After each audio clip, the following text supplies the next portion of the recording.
Mexican Air Force pilots capturing on videotape 11, count them, 11 UFOs, unidentified flying objects. They are officially that.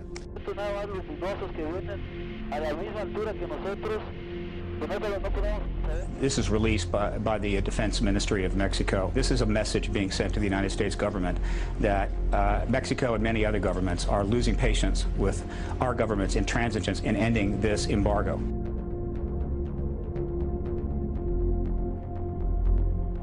Believe me, there is evidence like this in the archives of every major first world government in the country, but they release this publicly in a news conference in Mexico City.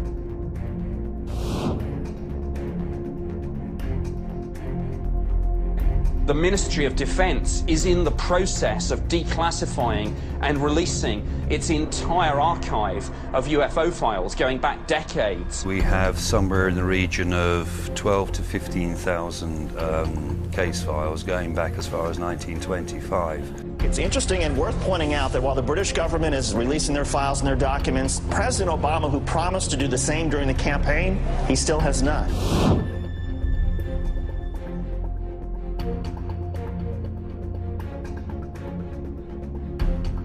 And I call upon our government to open up. The Apollo astronauts saw craft on the moon when we landed. The astronauts are told to keep this quiet. They're not allowed to talk about it. Yes, there have been ET visitation. There have been crashed craft, material and bodies recovered.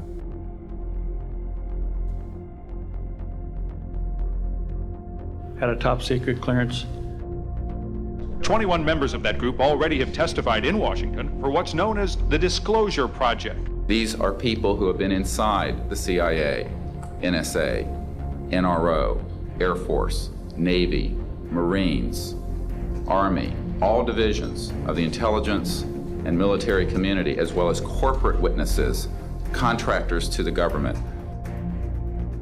We are being visited and have been visited for many years by other civilizations. There is a cover-up. A 3-night UFO event where objects made incursions over our WSA. These objects were on the ground on 2 different nights, still shrouded in security classification. What do members plan to do with their information? They hope Congress and President Bush take notice. We have another 400 of these witnesses, contractors to the government. To make a plea for full disclosure. If the truth is going to come out sooner or later. I think it's long past time to open this up to the public. It's definitely time to make a disclosure on this. It's been kept secret too long. The Belgians have, the French have, the Brazilians have, the Argentines, the Mexicans have all released their files. It's about time now that we do the same thing. There were bodies that were involved with some of these crashes, also some were alive. Give us information to the young people of the world in this country. When the study was concluded in '64, they concluded that there were 4 different groups apparently coming and visiting us. It's a truth that the entire world has to be informed about, and that truth is man is not alone.